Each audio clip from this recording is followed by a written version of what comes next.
Good afternoon, and welcome to the Bipartisan Policy Center's event, Women in the Workforce, Supporting Work and Caregiving Through the Pandemic and Beyond.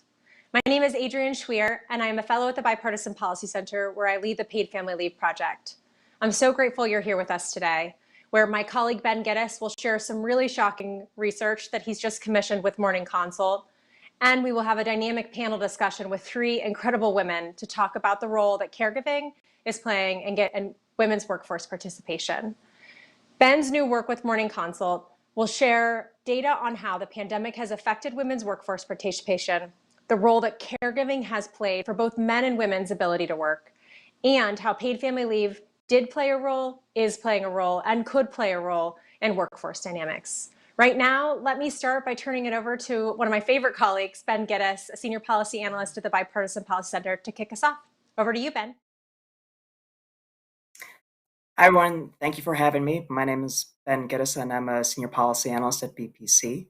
And I'm going to share with you the findings of our poll on that we did with Morning Consult on caregiving and paid family leave during COVID-19.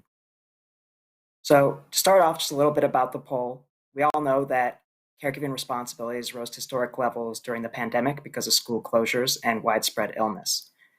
As Adrienne mentioned, what we wanted to find out was how often were those caregiving responsibilities leading to individuals leaving their job, and what was the role of paid leave in all that? How often did paid family leave help folks continue to work? How much would it help those who didn't have paid family leave? And how would paid family leave influence folks to return to work today? So we polled 2,200 adults in a national sample, and these were our main findings. So first of all, we did find that caregiving disrupted work for a substantial portion of the workforce during the pandemic. Of those who stopped working during COVID-19, 15% cited caregiving as a reason. For perspective, that translates to 10.6 million adults. Among those who stopped working and didn't look for work, those who we would consider as leaving the labor force, 8 to 11% cited caregiving. That suggests that 3.4 million to 4.6 million workers left the labor force due to caregiving responsibilities. We also asked whether adults were reducing their hours at work because of caregiving. And indeed, we found that among those who did reduce their hours, 16% or 11.7 million workers cited caregiving responsibilities as a reason. While caregiving was pulling workers out of the labor force, we found that paid family leave was supporting those to stay in it. And so, although a minority of workers had paid family leave, about 28% of employed workers, those who had the benefit used it quite frequently and say that it helped them continue to work during COVID-19. In particular, 51% of adults who had paid family leave say they used it. For perspective, in any given year before the pandemic, only about 15% of workers used family or medical leave. Moreover, 71% of folks who had paid family leave say that it helped them continue to work. This includes 86% of parents with children under 12. 56% of this group said it helped them significantly, and 73% and 78% of Black and Hispanic adults, respectively. We also found that paid family leave would have helped a substantial portion of those who didn't have the benefit. Overall, 1/3 of employed adults without paid family leave say that it would have helped them continue to work. Moreover, it would have been particularly helpful to those who say that caregiving impacted their ability to work and were struggling to balance caregiving with work. So 57% of this group say that paid family leave would have helped them. Lastly, we found that paid family leave would help families return to work today. Among those who are currently unemployed, 38% say that they would be more likely to return to work sooner if their next job had paid family leave. This was particularly apparent for unemployed parents and unemployed Black workers, about half of each group saying that it would help them return to work sooner. We also asked whether those who would reduce their work hours would increase their work hours if they had paid family leave.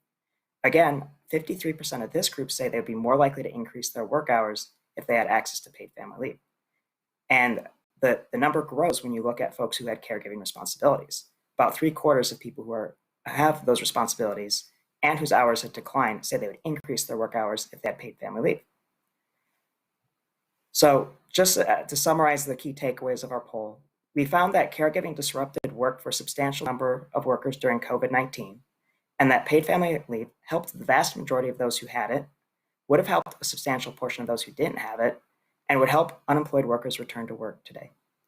And with that, I'll turn it back to Adrienne. Thank you very much.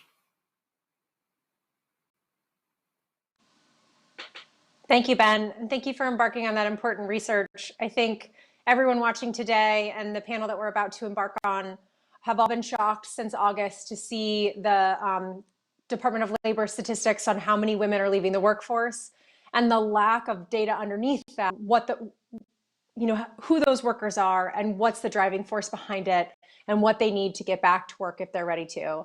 So getting some deep data underneath that on the role that caregiving has played, better understanding the racial and gender demographics underneath there, and thinking about the role that my favorite policy, paid family leave, could play in the future of work is really, really helpful. So thank you, Ben, for leading on that.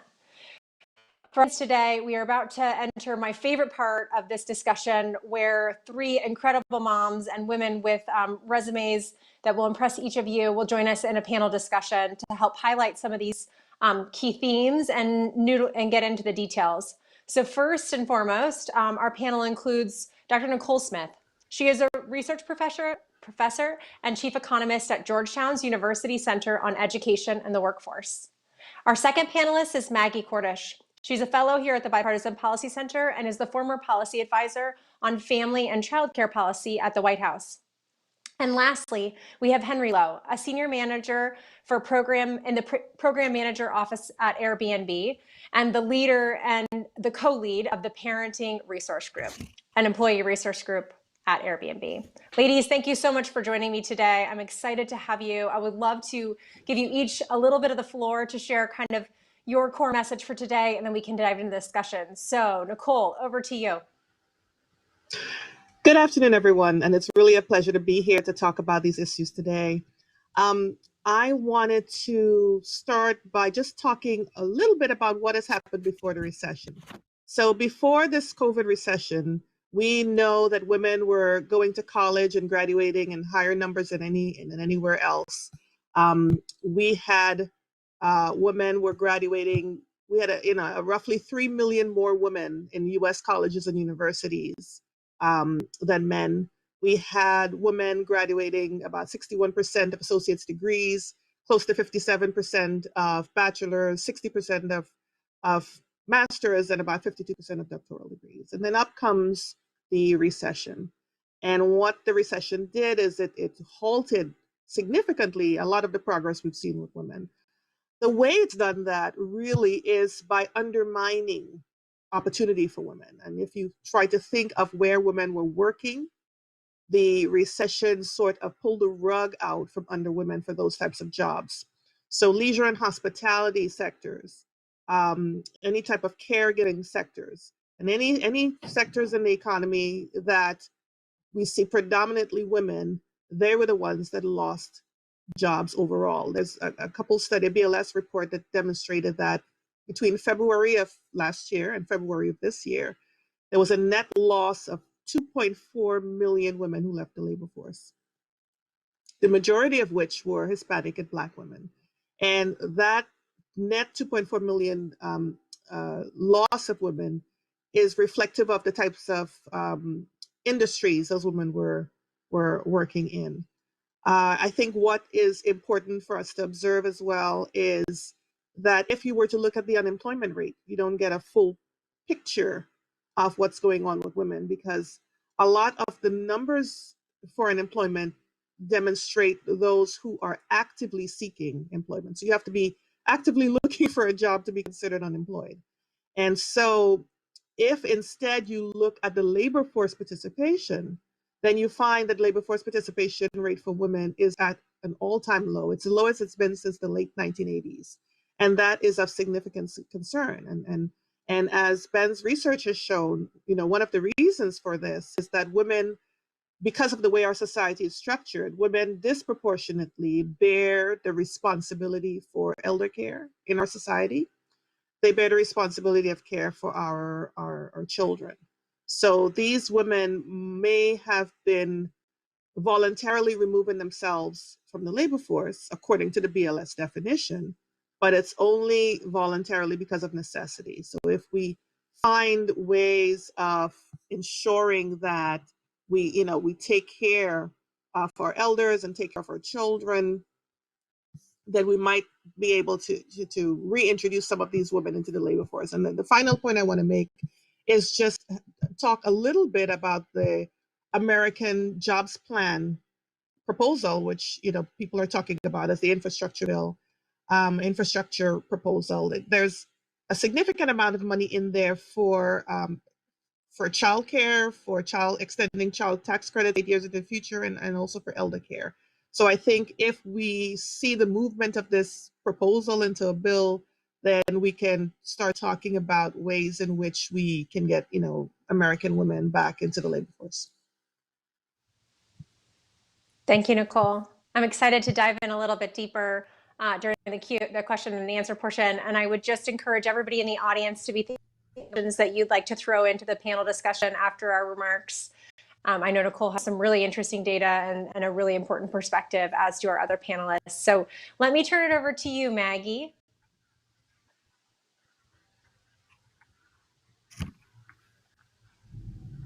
Maggie, I think you're on mute. Apologies. It's a pleasure to be here and having this important conversation with all of you. Thank you, Nicole, for your thoughtful comments. I thought that was really eloquently said.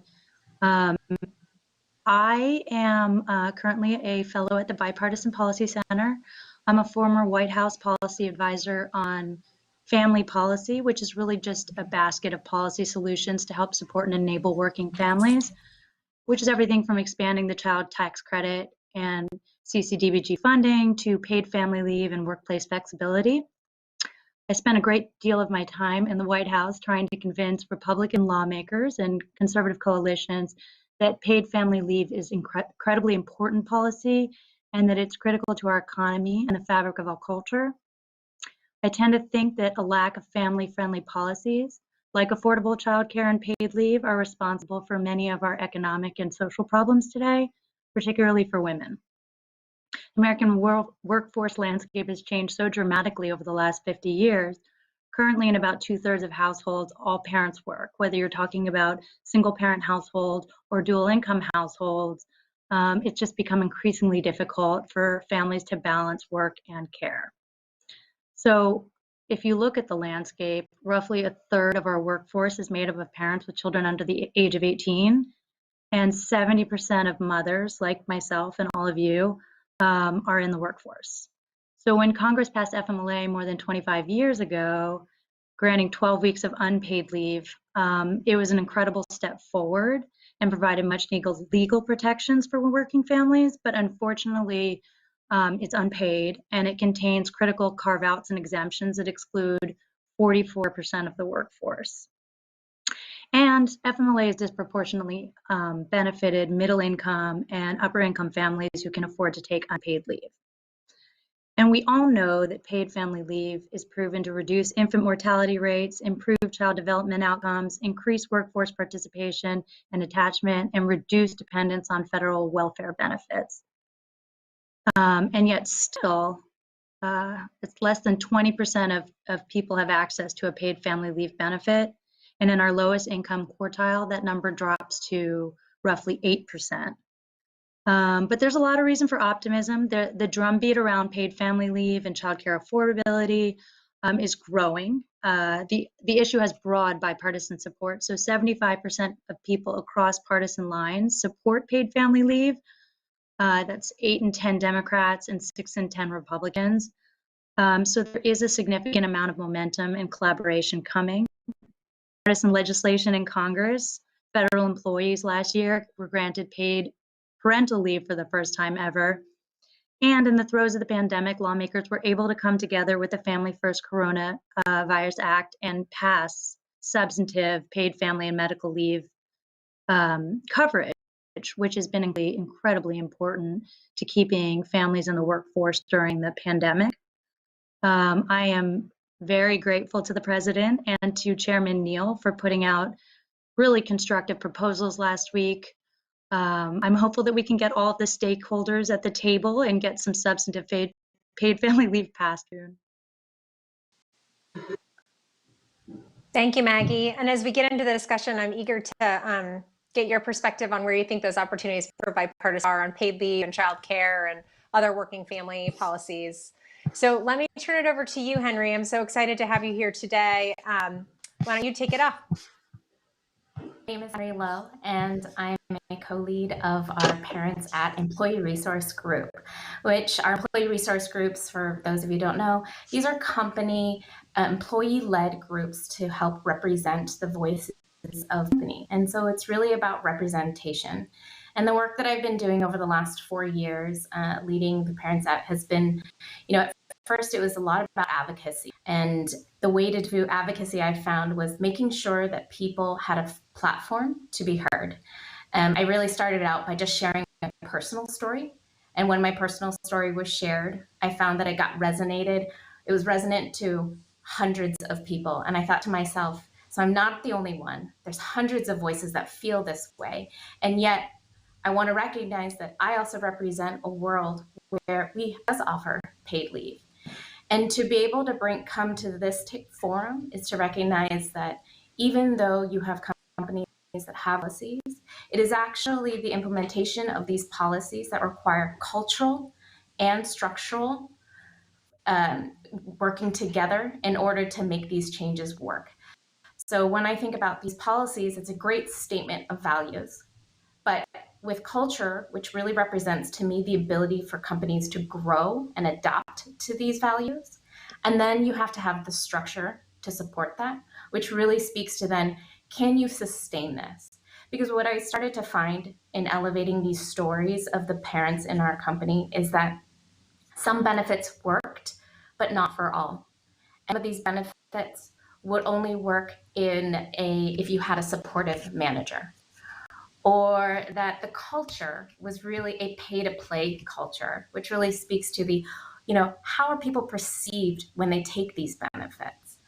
And I'm super grateful. Our company, when the pandemic hit, it really started to shed light that parents weren't doing okay. And so my company, wonderful in that they offered more emergency leave days. But something happened too halfway through the pandemic is that people still felt like they had to choose.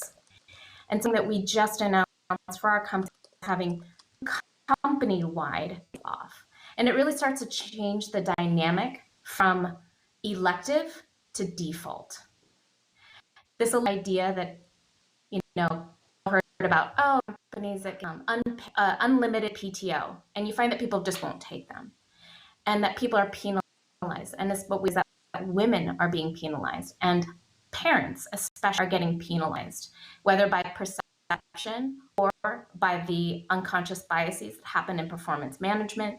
Those are all things that are happening. And we can start to make the shifts to default expectations where even simply the days off are required company-wide. So there is no room for these unconscious biases. These are some of the shifts that I'm excited to start to see. And I do think that it is the responsibility of a lot of companies is to uphold the culture and structure of many of these policy changes.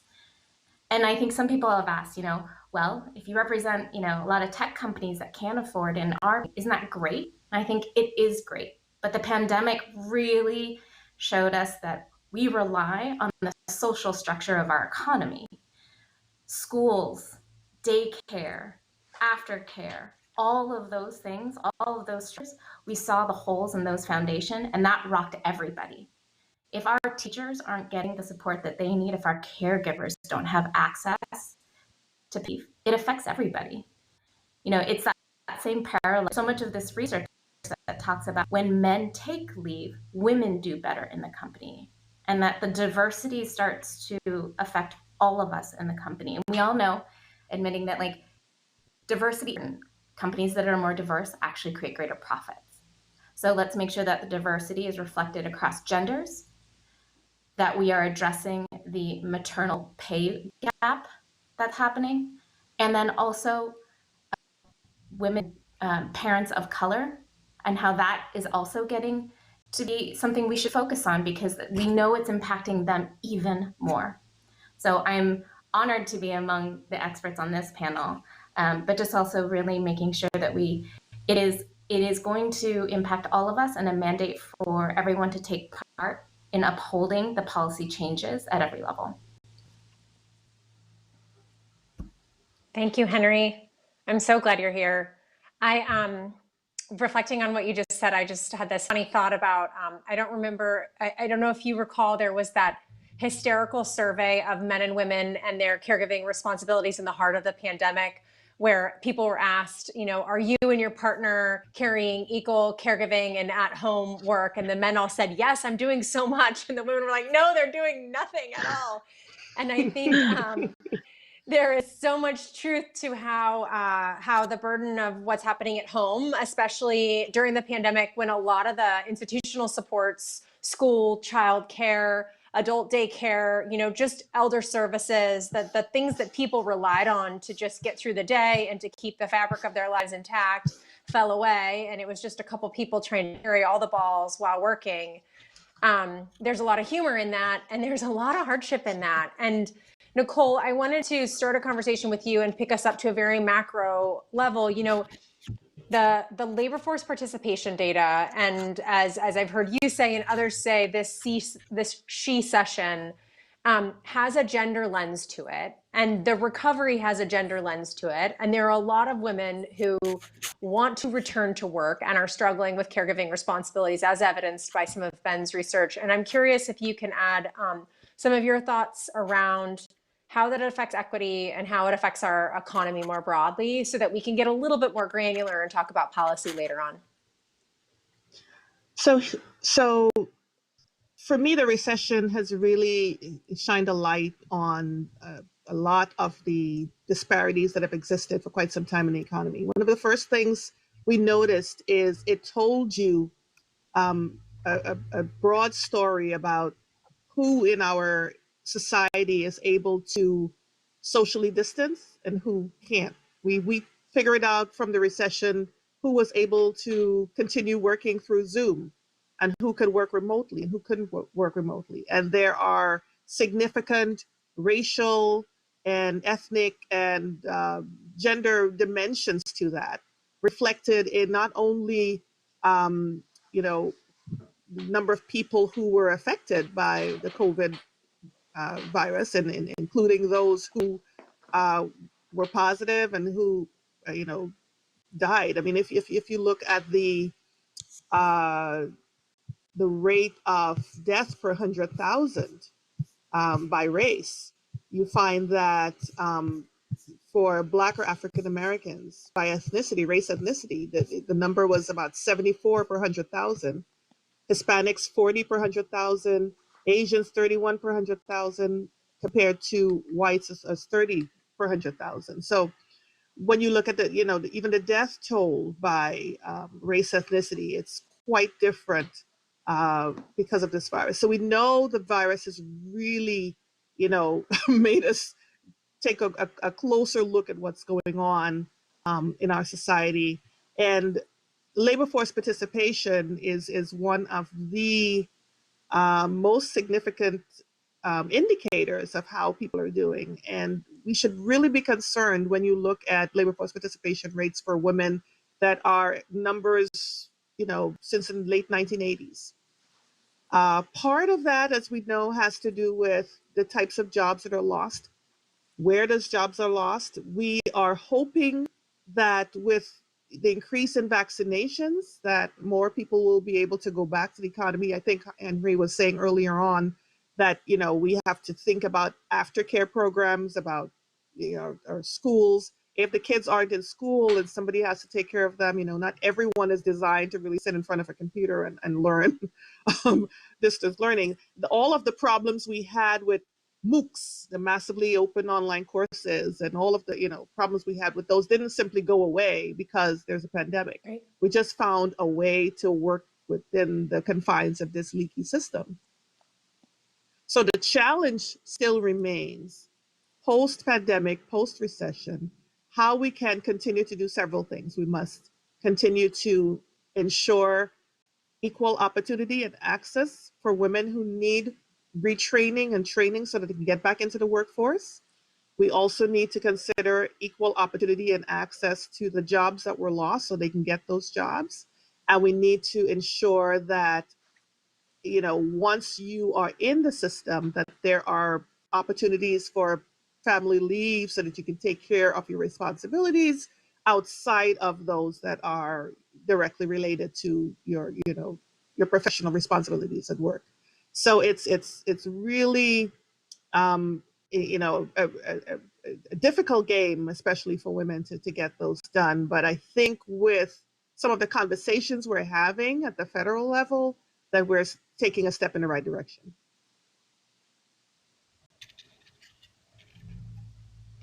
Thank you.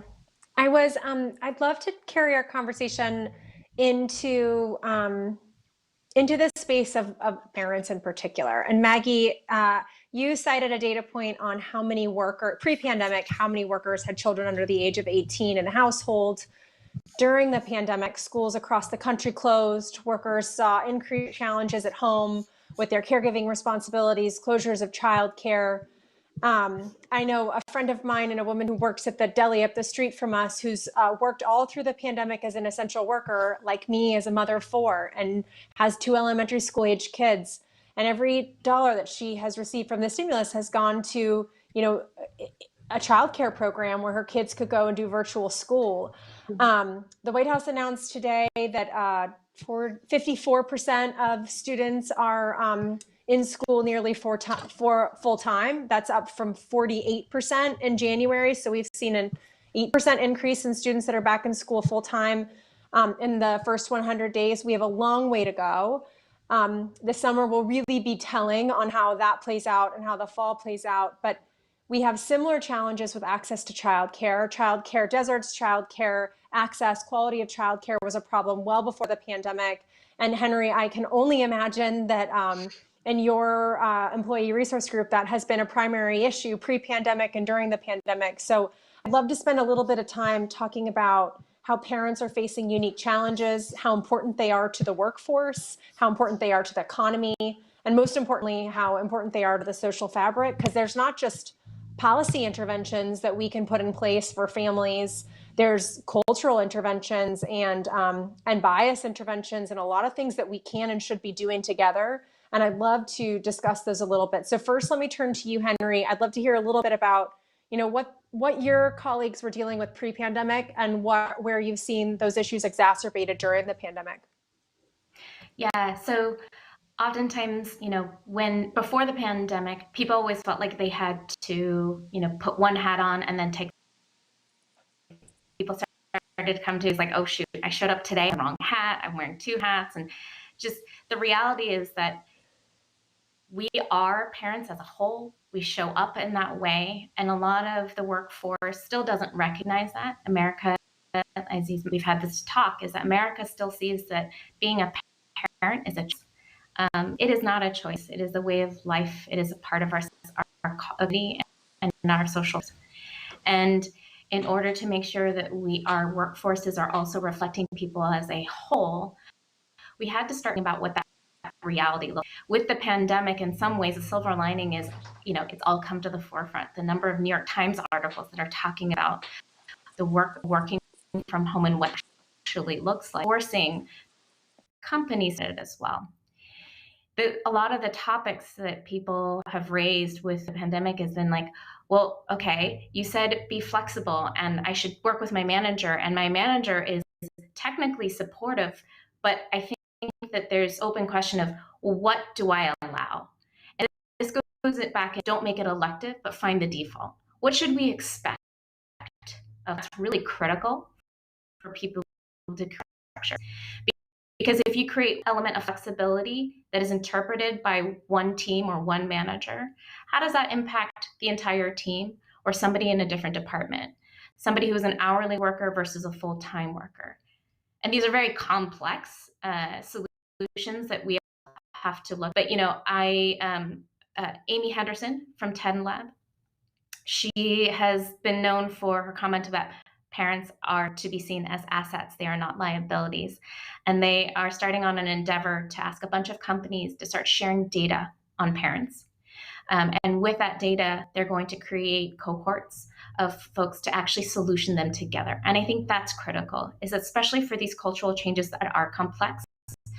It is not up to one company to solve. It is up to all of us together to think about how to create more default level structural changes and cultural growth opportunities, so that when we say your maybe flexibility, we can say, here is a path if you want to work 80%. This is what would be expected of you. Here is the have.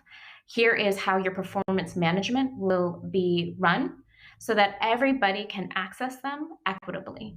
So these are kind of this mix of, whenever you have a policy, what is the cultural and structural support that you're going to provide so that everybody can access it equitably.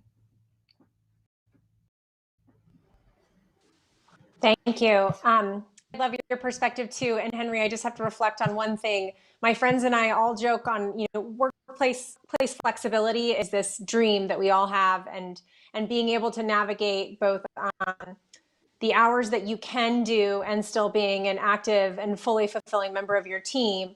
But in the last 20 years, we have seen a lot of women go down to 4-day work weeks or reduce their hours. And really, they end up doing the same amount of work for less pay.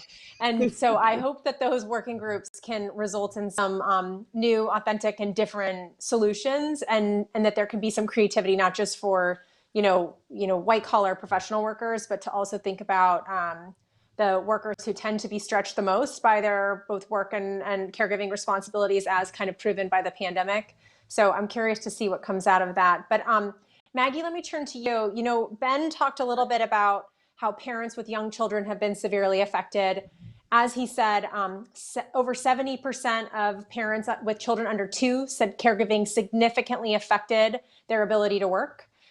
Previous research that we've done has shown that women with children under 2 were leaving the workforce at much higher rates than women with older children. Are you seeing an impact on parents with younger children? Is the stretch harder for them than it is for those that are managing school-age kids that are even remote? I mean, absolutely. Childcare is a spectrum. I look at paid family leave as sort of the childcare solution for children at least ages 0 to 12 weeks, right? Institutional care doesn't even start before then in most cases. So then you kind of look at the early childhood space, and that's 12 weeks until children are able to go to school, which is ultimately a form of childcare as well. As much as they're getting an education, you have an institution where your children are taken care of and looked after for the day. So it's a spectrum, but certainly I think that 0 to 12 week bucket is the most challenging to fulfill, and that's part of the reason I feel so strongly about paid family leave. And I do think, a lot of the things that Henri, you and Nicole were both talking about are incredibly important. I do think, that in this country, we've been very focused on legal protections for women in the workplace. And we in the 60s, we passed the Equal Pay Act and the Civil Rights Act, and we created this equity, which was incredibly important. But at the same time, we didn't create a care infrastructure or workplace policies that would actually enable people to function in a workplace, to be supported in that way. So, you look at other countries, like particularly in Europe, where wage gaps are much smaller and achievement gaps are much smaller, and they developed a care infrastructure at the same time as they developed their sort of legal protections, and that's really critical. So this country is very far behind, sort of, on looking at how to support families in the workforce. We do have the legal protections. There's a few areas, obviously, where there could be some more tightening, but I do think a national paid family leave program could help really kind of fill one of the largest holes of care. And as we look forward, there's probably about an estimated 4,500 fewer daycare spots at this point, during the pandemic, and thousands of childcare centers had to fold permanently due to a lack of funding or just sort of parents pulling their children from the system out of fear and not wanting the viral exposure.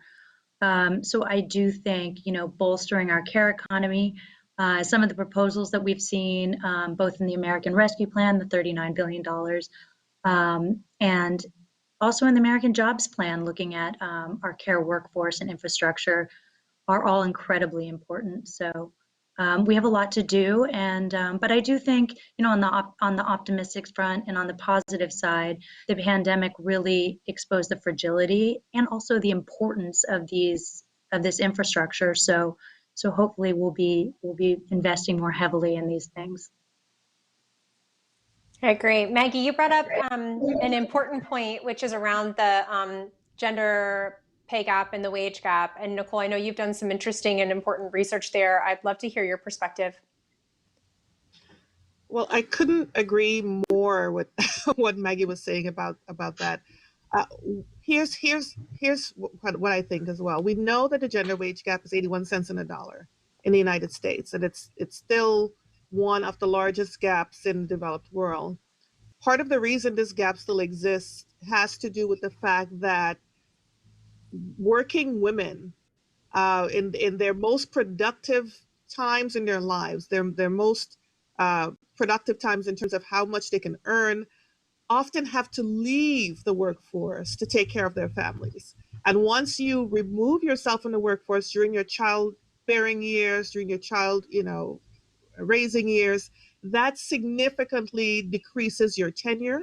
By the time you come back, the length of tenure is lower, your opportunity for employment and for income also is lower. So women are unduly penalized as a result.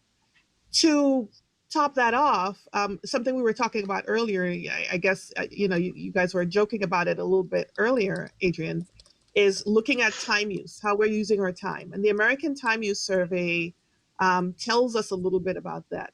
On average, for every single day, the average woman spends about 75 minutes additionally compared to the average man on taking care of children, taking care of elders, an additional 75 minutes per day. So it doesn't sound like much, it's just an hour and change. But when you flip that on the other side, the average man spends an additional 4 hours per day at the job. So that turns out into the difference between how much you earn and how much is unpaid work. So we have a significant amount of unpaid labor for women.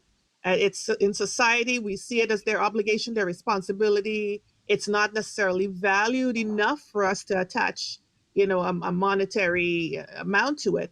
But on the other hand, men who are partners in the family structure are able to spend an average of 4 additional hours per week on the job, get the salary and the pay associated with that, whereas women are penalized. So this should be an opportunity for us to bring the legislation more in line with where we think we ought to be in terms of, ensuring that women are able to re-enter the labor force and have the supports around that so they can do that adequately.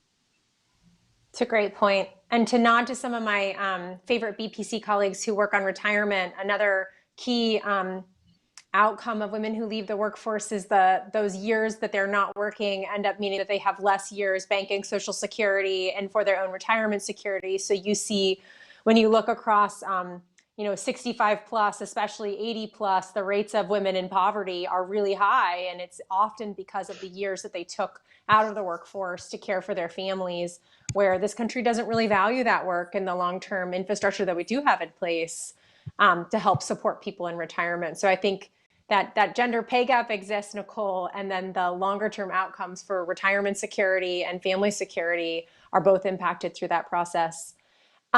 So we have a couple great questions. We've talked a lot about paid leave, and I'd love to spend a little bit of time on that. It is my favorite subject.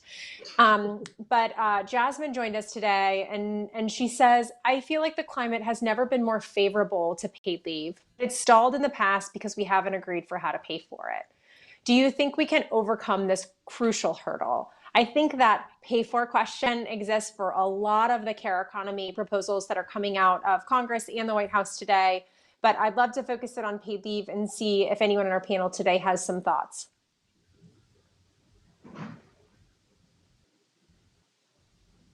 Maggie, you want to jump in first? Sure. So I think, Jasmine, that you're absolutely correct. As we talked about earlier, the policy itself is enormously popular across party lines, and where you really see the fault lines is how you pay for it, how expansive it is, some of the structuring questions as well. But I do think that, at this phase,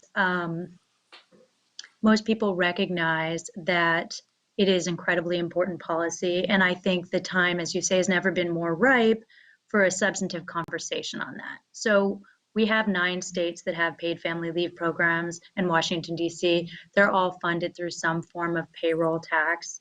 The gold standard proposal on the left for the last 10 years has been Senator Gillibrand's Family Act, which resembles very closely in structure the president's plan and Chairman Neal's plan.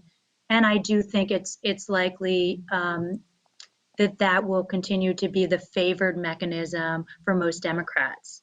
Republicans in the last 5 years have gotten more active on writing policy on this front and trying to find alternative ways to structure financing, whether it's creating budget neutral proposals that utilize tax credits that people are able to pull forward, or baby bonuses, like you see in Canada or in Australia, where you get a lump sum of capital when a baby is born so that you can choose paid family leave or to utilize other resources, or to pull forward on your own Social Security.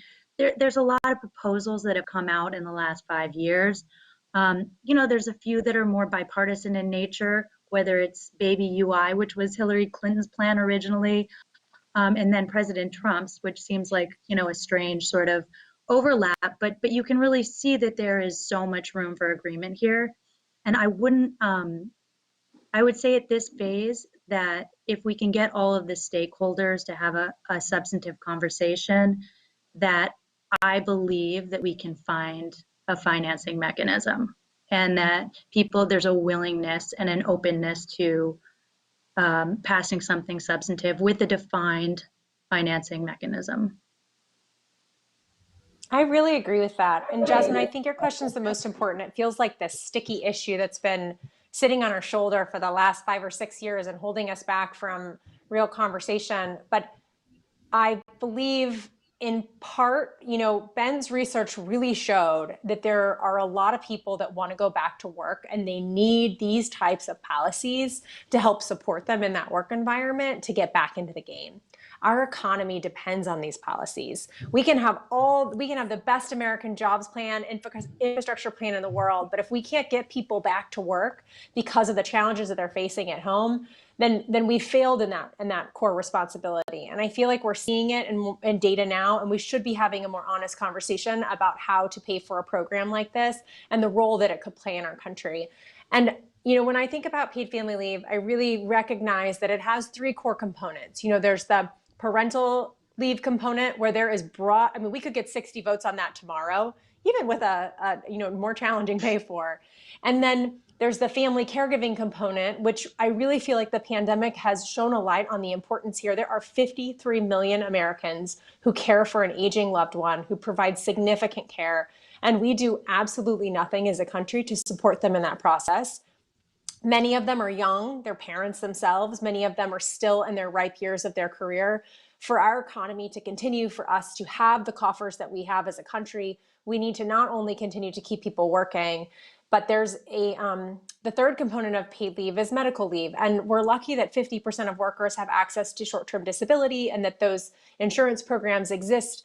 But most workers of color and most workers in low-wage jobs do not have access to that. So, studies have shown that on average, there are many people in America that don't have $400 to cover an emergency. So if you get hit by a car, you're struck by mental illness, you get cancer, and you don't have that medical care or that medical leave policy, you have to leave the workforce for an unknown time, and it's really hard to get back. So I feel like those 3 components should be on the table. We should be talking about them as a country. We should be thinking about how to finance them.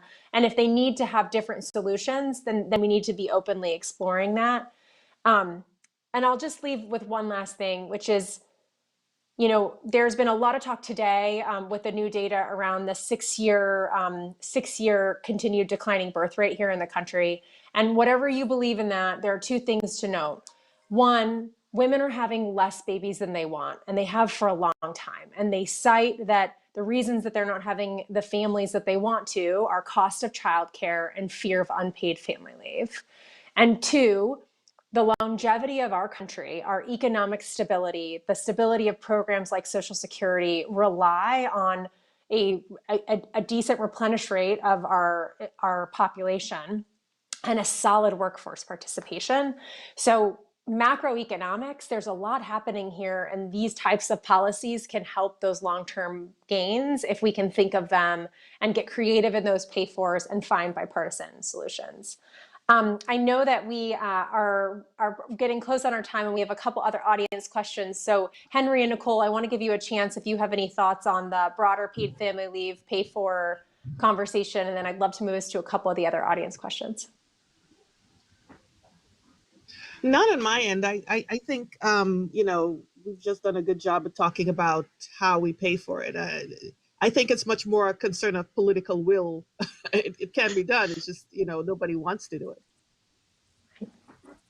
Yeah, and I don't come from the policy side of things, and I also recognize that I'm grateful for a lot of the companies that are offering these benefits, but to recognize that one part of the broken system breaks all of us. When parents who can work at home or who could take time off but won't because they fear this idea that because again their childcare system doesn't have pay, but they do. But if they do, it actually removes them from from their maybe wonderfully high earning capacity. It actually breaks the entire system. So just to say that nobody's excluded from the impact of not having federally paid leave. Great point. All right, so I am pretty excited about this question, even though it steers us into a totally different direction because we might have some creativity here. But Abora Johnson, a working mom of 3, has joined us, and she said, I'm interested in hearing your advice on what local governments should do to help kids not in school and working parents right now, this summer and before the fall. And I know none of us are policy experts that have dug our teeth into and done research on this issue, but we are all moms with kids that are school age. And I'm curious to hear people's creative thoughts. Abora, thank you for being here. I've thought about it a little bit. So frankly, as the public schools start to open in Baltimore City, there's been a lot of conversation about whether there should be mandatory summer school to make up for the learning loss. So many of the kids who have been at home have a lack of technology and haven't been able to access even the virtual schooling and have really lost an entire year of education. So I do think mandatory summer schools could also help parents get back to work. So there is some conversation around that. I also think there's an interesting conversation around tutoring and mentorship programs about whether or not local governments could get involved in funding supplemental education and the kind of tutoring services that could help students, again, make up for that learning loss and get back on track. And I just want to reiterate here that especially for certain school districts that have not had access to devices, or even if they have devices, do not have access to high-speed internet. There are a couple of studies that have shown that students are indeed one full year behind. And even though they were, working on hybrid courses or hybrid schooling for the last year, standardized testing demonstrated they were a full year behind. So unless we try to figure out, mandatory schooling for maybe the next 2 summers to get us back on track, those kids are going to lose an entire year now. And, it's with significant ripple effects on their college prospects and earning potential.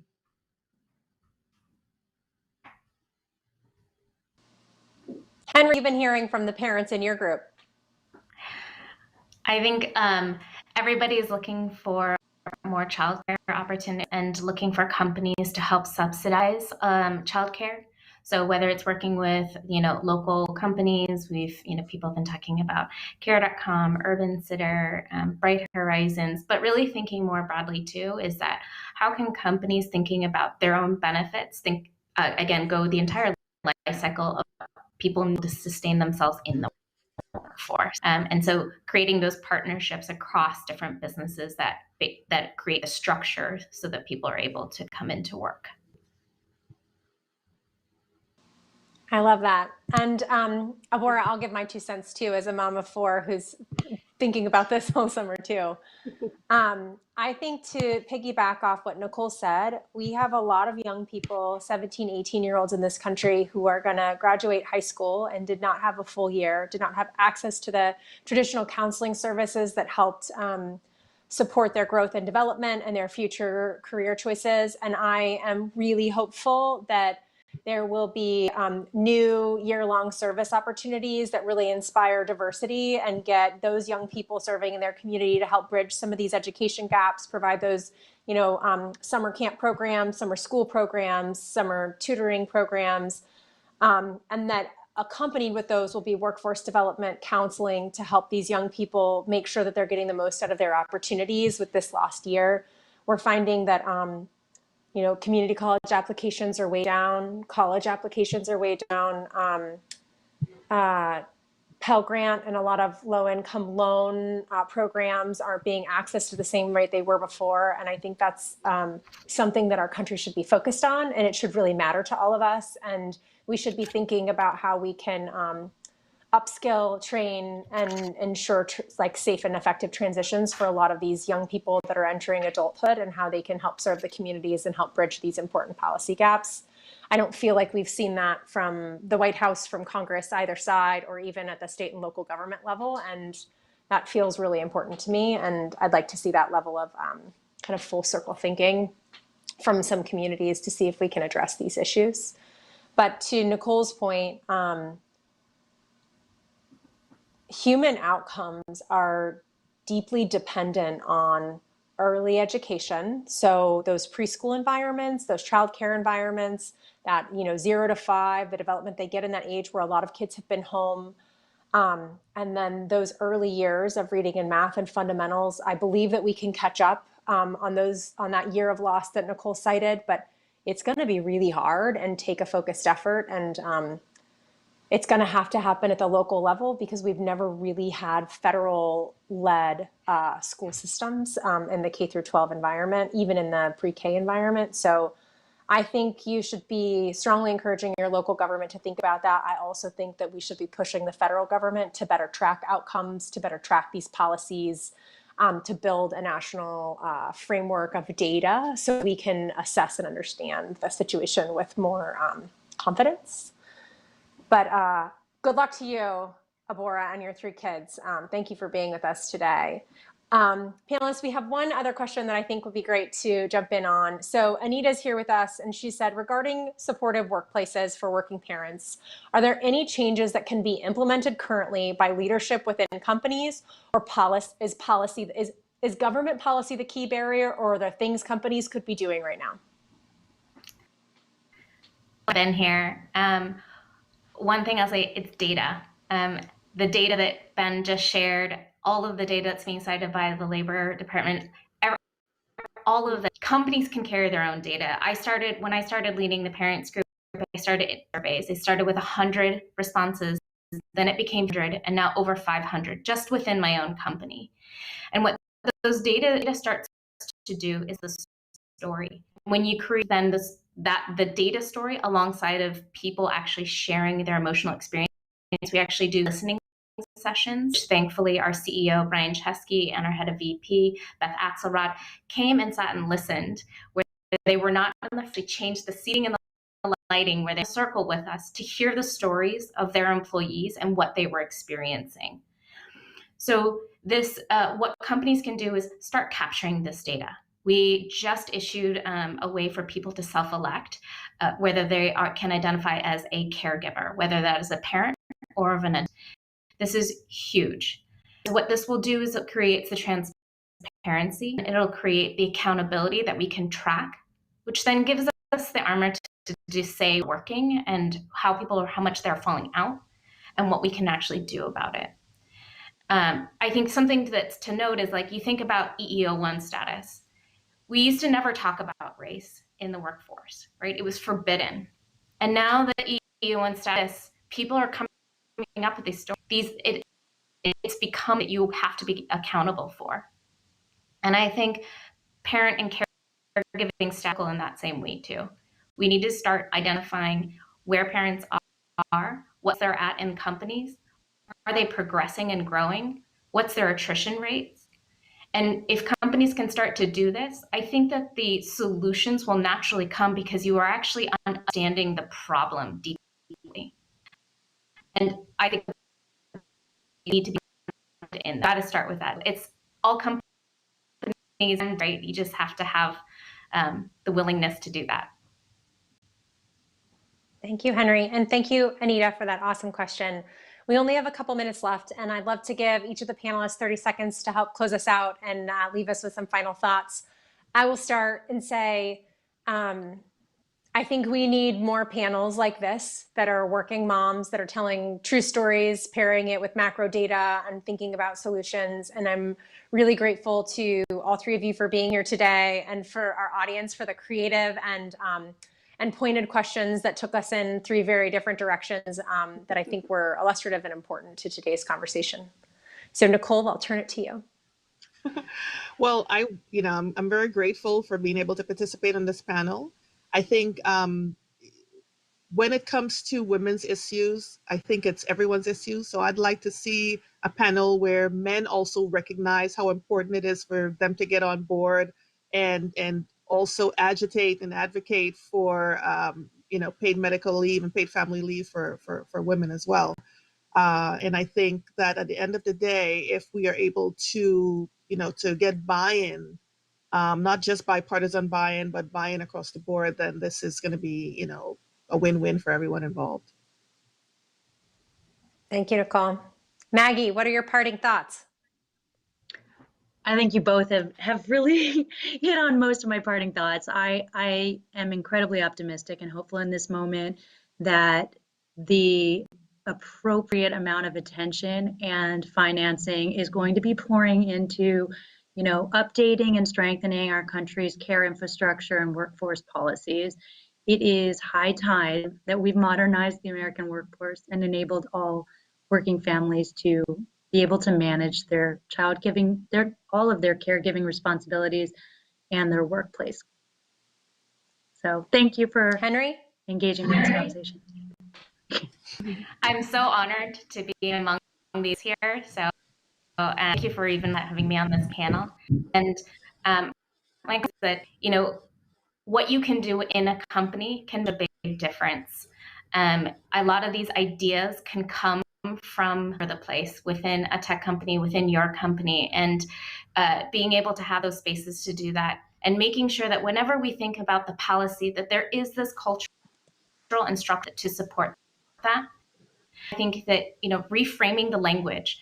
If people are not actually succeeding, stop using the term work-life balance. There is no balance right now. is maxed out. So changing the language, here's how I'm going to prioritize what needs to be, what's going to fall off. Leave not a vacation. It is time to be with your using the language, how we respect workforce and their types of leadership. The collaborative language, the modeling of core values, enabling growth. Those are things that it's important to keep the women in the workforce so that they can continue to be the role models that we need, so that when women are in the workforce, we are not stunting their ability to grow and succeed. Thank you. Before I wrap us up, I want to thank Ben Gitis for kicking us off with some really powerful data. I think that you continue to bring a very unique lens to this important issue, and the questions that you ask and the surveys that you have put together really illuminate both the challenges and the potential solutions, and hopefully we can all carry them forward. So Ben, thank you for kicking us off. Maggie, Henri, Nicole, thank you for being here. And most importantly, thanks to our audience for the great questions and participation. I wish we could all be physically together, and hopefully we will soon. If everyone can get the vaccine, we can sit in a room tightly together, elbow to elbow, and ask even more important questions. So thank you all for being here. And here's to a bright future. Thank you. Thank you. Thank you.